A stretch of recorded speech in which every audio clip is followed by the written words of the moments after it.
Now, we are talking about the 7 deadly sins. Now, there are many...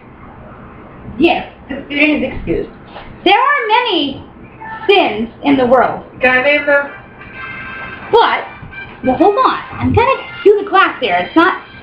You got to pay attention. There are many sins in the world. We know confession takes care of venial and mortal sins alike. But it also covers the 7 deadly sins, which are much harder to deal with, and usually involve an addiction of some sort that must be taken care of by more than one method. Let's see how many the STAR student can name by himself. Go slow. Lust. Envy. Vengeance. No. That is not one. Revenge? Nope. I always have a hard one with that. Lust. Lust is up there. It's the first one you said. Envy. Sloth.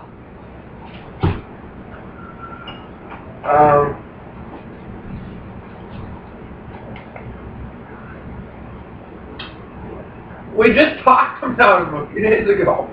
He's doing good. He's got 3. Lust, envy, sloth.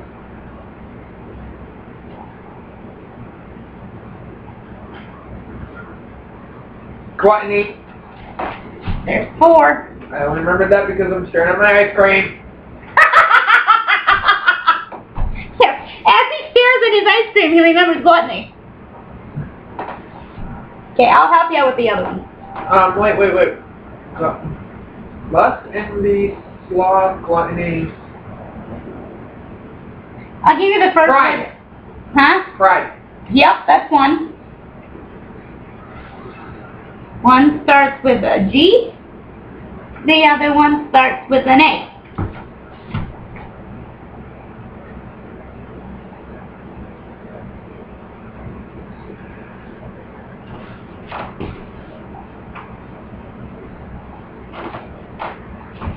Greed. And this one is technically all those words that you used. Vengeance, malice. Avenge. Sort of. It all equals, but they simplified it.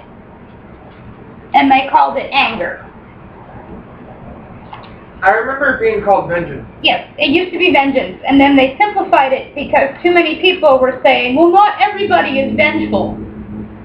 So they changed it to anger to make it easier to understand. Really, that's stupid. Well, we'll get there. First of all, we'll talk about, so in case you can't see the board, which I'm sure you can't because I'm looking at the screen and I can't see what the board says.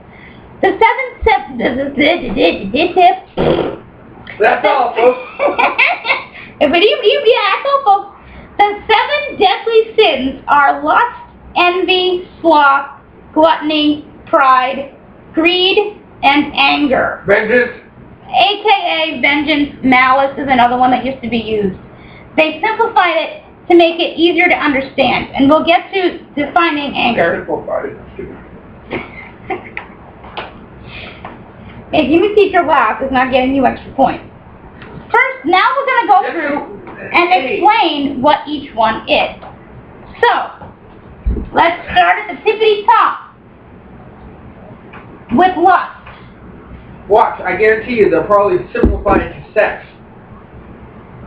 So far, lust is staying this way because, again, just like adultery, it doesn't only have to do with sex. Yes, it's the number one thing. Lust mainly pertains to sexuality and involves looking and or sleeping with others while you are committed to someone else. Or thinking about that. Also includes any impure thoughts about another person. Example, undressing them with your eyes. Or example, Dane Cook, taking the head from this person from the subway, taking this person from a restaurant, and making your own. Also includes vulgar language towards a person. Really? Like, you know how sometimes you've got the drunk that's walking on the street and you're walking and he's like, ooh, look at that sexy mama. That's technically vulgar because he's thinking impure thoughts So about what about someone. you walking by a construction site and like 6 construction workers just whistle at you? Whistling is not, it depends on what they're thinking. And that's the problem with lust. It's like you can't be You're the just walking one. by and they just Yeah. whistle and you just smile. Exactly, because you can't go up to them and say, you are committing the sin of lust. Because, A, that's just a bad idea all around, and B, you don't really know. Whistling is not really vulgar. It's the words that are vulgar. Or like, Excuse me. dumbass that used to live here used to say things like, you should practice on me before you get married. It's stuff, you know, you should practice having sex with me before you marry. At that time, it was my ex, Joe. Yeah, that's vulgar. We're not even going to get into that. Next is... I'd like to meet this auger dude so he can fall down a cliff. Get in line. Next one is gluttony. Now, all of you know that gluttony involves what? Wait. Eating a whole box of these.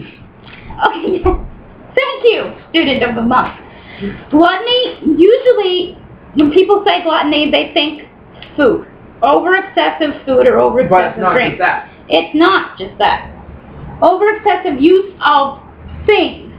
This one is often thought to only pertain to food. However, with the growing changes in society, gluttony now means more than just overindulging in food or drink. Now it can include sex, entertainment, electronics, video games, just to name a few. It also includes wanting more pleasure from something that it was originally intended for. For example, the wackos that make erotic noises while they're eating. Food is good, but it wasn't meant to be that good. Like, you know, I make a face when something tastes good, or I'm like, you know. But there are people that go almost like they sound like they're having an orgasm over an ice cream cone. No. It's not what an ice cream cone was meant to be. It also includes wanting things exactly our way and no way else, and demanding too much of others, wanting them to be at their beck and call 24/7. So technically we could say that your mother is a glutton because she wants you all the time to babysit. But that was before I got my job. Right. But, you know, that's a very extreme case. We're not saying that that's all the time, because some people, you know, if you can do it, you can do it. But next one is greed. Now again, what do most people think greed involves? Money, but it's not just that. Money, but it is not just money. That. It's greed of using money to buy because you just want to be greedy over video games, or you just want to be greedy and go see every sport. Exactly. It's extreme love of money or overusing money. But not just that. Greed of people, too. You can be greedy over your Look at what the teacher teach. Yeah. This includes spending it foolishly. More specifically, extreme love of material things. Buys a new Lexus, a new house, a boat, and a private island. A desperate need to overbuy things for a long period of time. Some people refer to this as grief shopping, as some people go into a shopping spree after a loved one dies, buying everything that reminds them of the person they lost. For example, I've seen many people at the mall do this. They just lost a loved one and they went to some psychic that says whenever a butterfly flies by, it's your loved one. So they go to the mall, they go to every single store, and they buy every single thing they see with a butterfly on it. Because, if it's a butterfly, it's your loved one.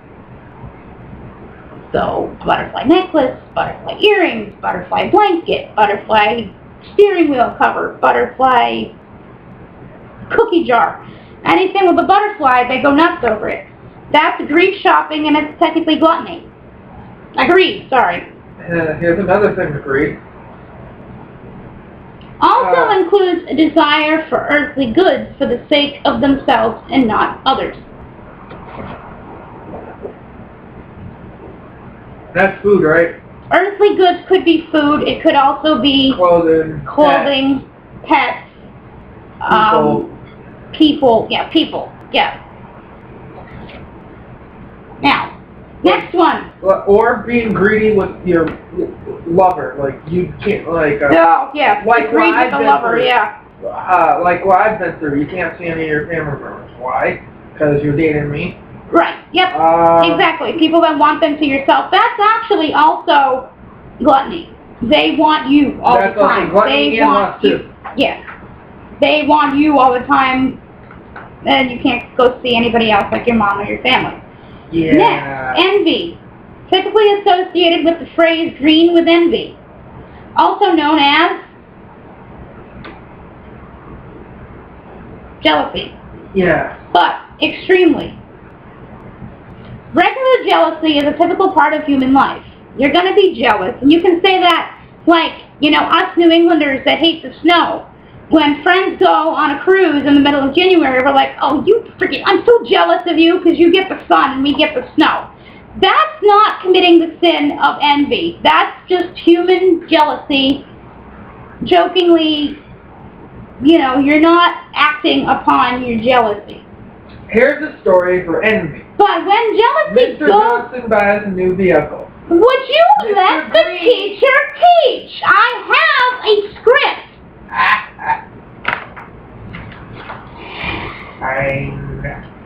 But when jealousy goes too far, it becomes envious.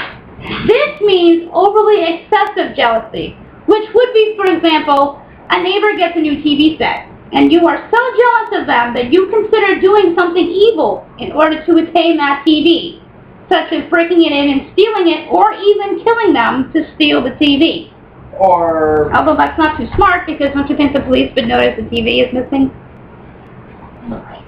Next is our questionable version of why they replaced malice and vengeance with anger. This sin is hard to categorize, and so many people will argue that it's not a sin but an emotion. Is number one thing they're realizing now that they've changed it to anger. Something humans can't do anything about.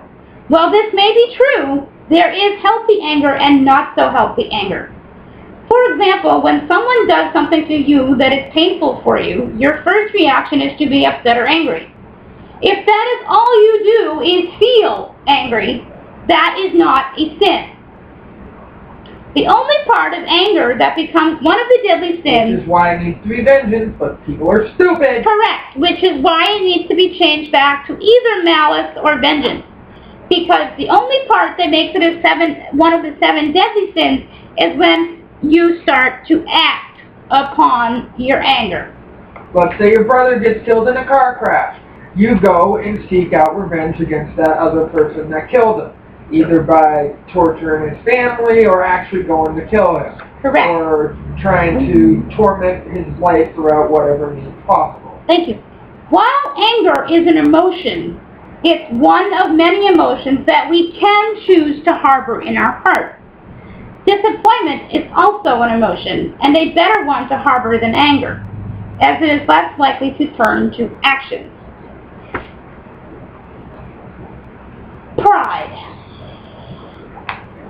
Pride is most commonly referred to as our...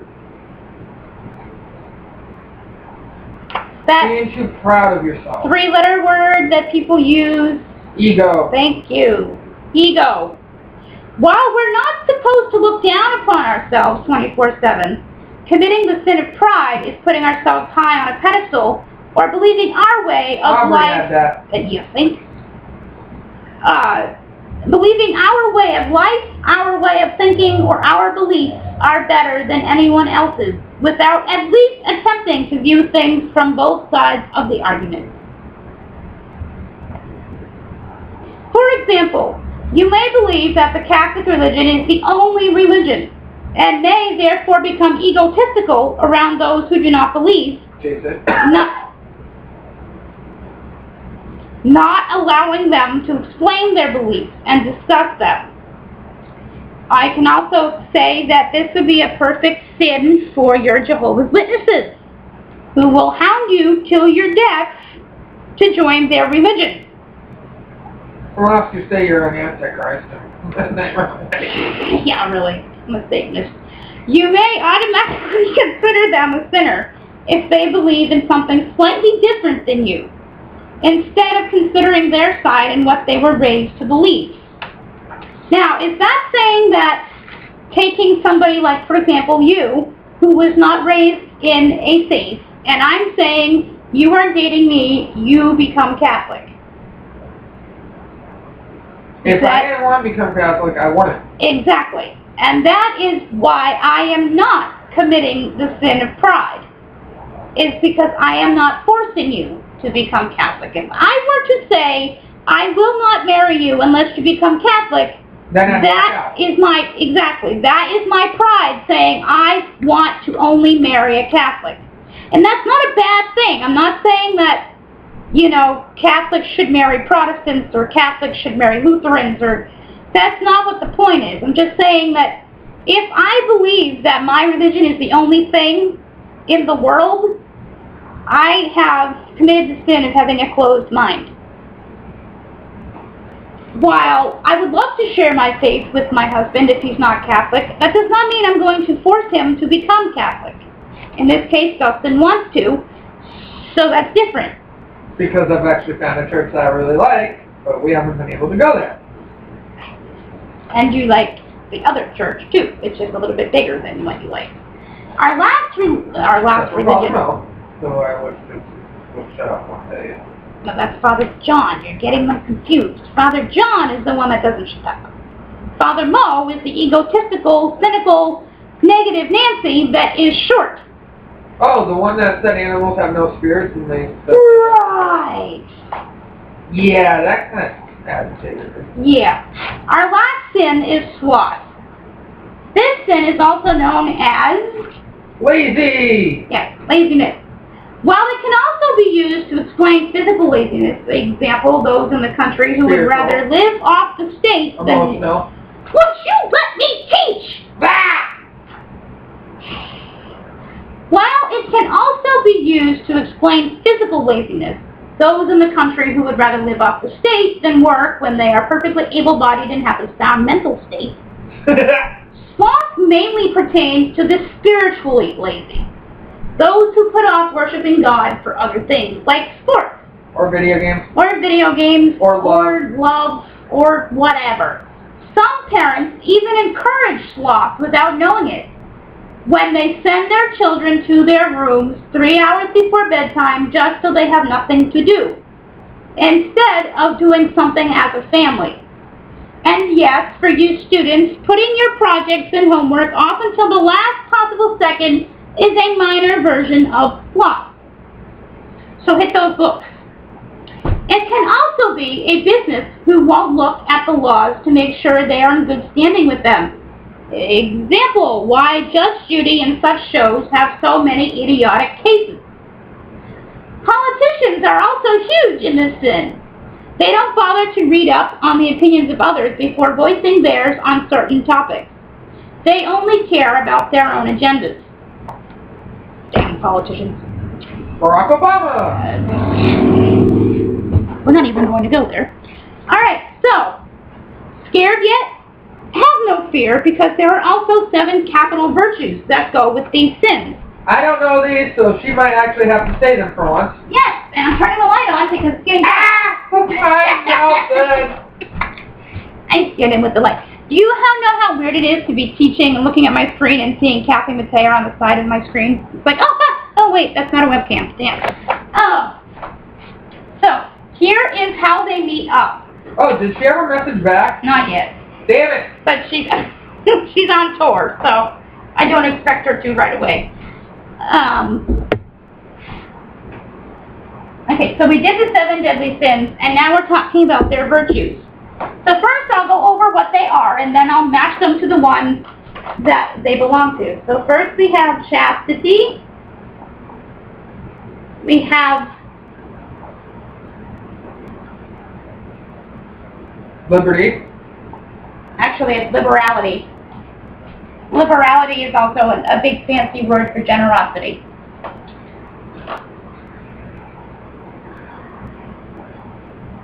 Temperance, and I'm not talking about Brennan. Can't that be a sin though? What? Being too generous? Generous? Generous. I guess in a way it could be, but in the way of the virtues, it's not. Brotherly love. I'm not talking about Philadelphia. Meekness. Wait, what? Brotherly love. You're not talking about Philadelphia? Philadelphia is known as the city of brotherly love. Oh. That's just like with temperance. When I said temperance and I'm not talking about Brennan, that comes from Bones. Temperance Brennan is her name. Humility. Mom's coming in. I think I just saw her carpool. She did? Yeah. And diligence. Now, so these are your virtues. Chastity, liberality, also known as generosity, temperance, brotherly love, meekness, humility, and diligence. So, chastity, we'll start at the beginning. So some of these you can pretty much figure out by the name. So chastity, what sin do you think that would go with? Lust. Very good. Because that'd be similar to a chastity belt. Correct. That's where the chastity belt comes from.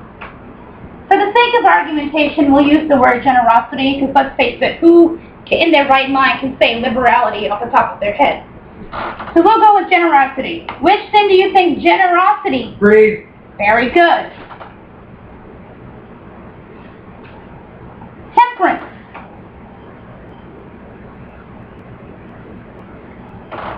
Think of the word, I know it sounds weird, but temperance. Here's a clue.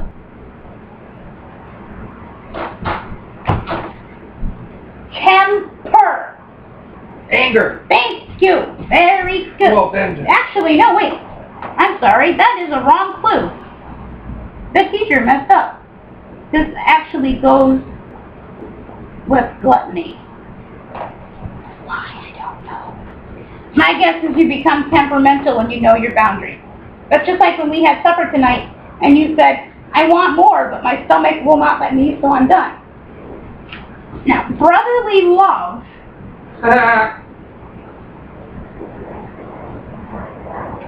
goes with, any guesses? Sloth. Nope. No, wait.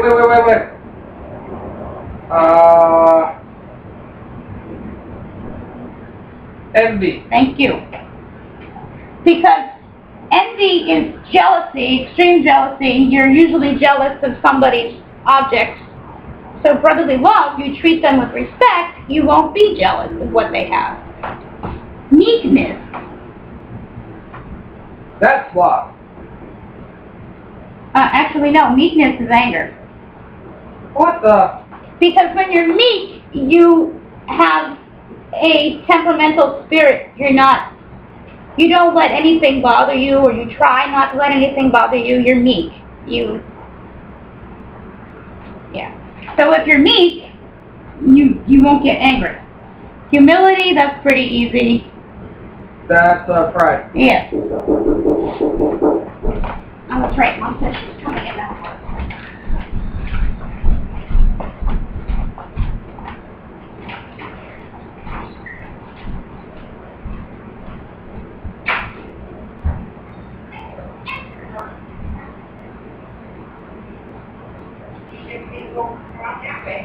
I'll be downstairs. By the time the teacher going up, and I don't need my cane to go up, but I need my cane to go down if I want to go down that way. See what I'm saying? Yeah.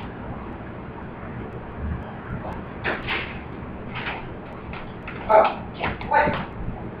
These stairs are. So the last one's sloth then. Very good, yes. And diligence, sorry, I had to let the principal in from work. Yeah. Diligence goes with sloth.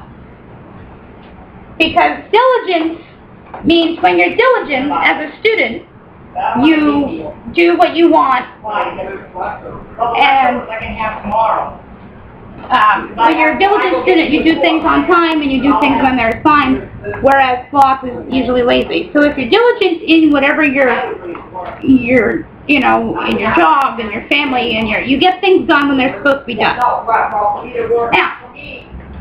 how do we get these virtues? You're probably wondering.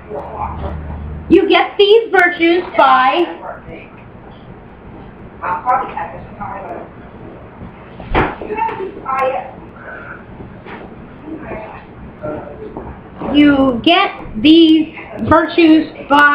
prayer.